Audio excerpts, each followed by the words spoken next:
यद्यपि कृष्ण वसुदेव तथा देवकी के असली पुत्र थे, किंतु कंस के अत्याचारों के कारण वे अपने पुत्र का जन्मोत्सव नहीं मना सके। फिर भी धर्मपिता नंद महाराज ने अत्यंत उल्लास के साथ कृष्ण का जन्मोत्सव मनाया। दूसरे दिन ही यह घोषणा कर दी गई कि यशोदा के पुत्र उत्पन्न हुआ है। वैदिक प्रथा के अनुसार नंद महाराज ने विद्वान ज्योतिषियों तथा ब्राह्मणों को जन्मोत्सव संपन्न कराने के लिए आमंत्रित किया। शिशु के जन्मोपरांत ज्योतिषी जन्म लग्न की गणना करते हैं और शिशु के भावी जीवन की जन्म पत्री तैयार करते हैं। शिशु जन्म के बाद एक अन्य उत्सव भी किया जाता है।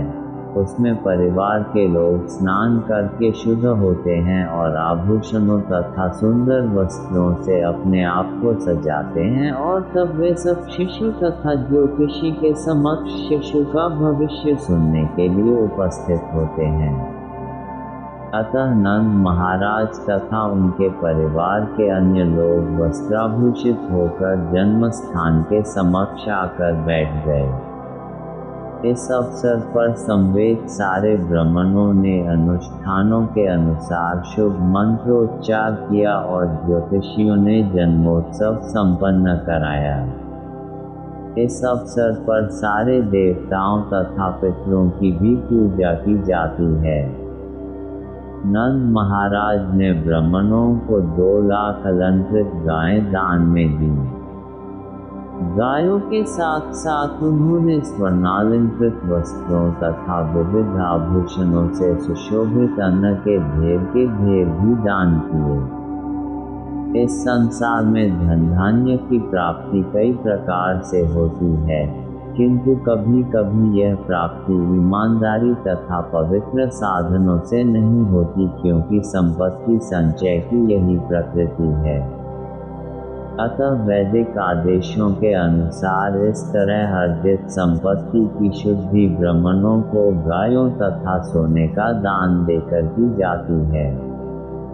हमें सदैव समझना चाहिए कि इस संसार में हम सदैव कलुषित अवस्था में रह रहे हैं। अतः हमें अपने जीवन, अपनी संपत्ति तथा स्वयं को शुद्ध करना होगा। जीवन की शुद्धि नित्य स्नान एवं शरीर को भीतर तथा बाहर से सफाई द्वारा और 10 प्रकार के शुद्धि संस्कारों को स्वीकार करके की जाती है। तब भगवत पूजा तथा दान द्वारा हम संपत्ति को शुद्ध कर सकते हैं। आत्म साक्षात्कार तथा परम सत्य के ज्ञान के लिए वेदाध्ययन द्वारा आत्म शुद्धि की जा सकती है। अतः वेदों में कहा गया है कि जन्म से प्रत्येक व्यक्ति शुद्ध होता है और शुद्धि संस्कार द्वारा वह द्विज बनता है। वेदों के अध्ययन से मनुष्य विप्र बनता है, जो ब्राह्मण बनने के लिए अनिवार्य योग्यता है। जब मनुष्य परम सत्य को पूर्ण रूपेण समझ लेता है, तो वह ब्राह्मण कहलाता है। जब ब्राह्मण और अधिक पूर्णता को प्राप्त कर लेता है, तो वह वैष्णव या भक्त बन जाता है। जब नंद महाराज घर लौट रहे थे, तो उन्होंने वसुदेव द्वारा दी गई इस चेतावनी पर कि गोकुल में कुछ उत्पात हो सकता है विचार किया। निश्चय ही यह सलाह मैत्रीपूर्ण थी और असत्य न थी। अतः नंद ने सोचा, इसमें अवश्य ही कुछ न कुछ सच्चाई है। अतः हड़ में मारे वे भगवान की शरण लेने लगे। संकट आने पर भक्त के लिए स्वाभाविक है कि वह कृष्ण का चिंतन करे, क्योंकि उसके लिए अन्य कोई आश्रय नहीं होता। जब शिशु संकट में होता है, तो अपने माता पिता का आश्रय लेता है। इसी प्रकार भक्त सदैव भगवान की शरण में रहता है, किंतु जब उसे कोई विशेष संकट दिखता है, तो वह तुरंत ईश्वर का स्मरण करता है।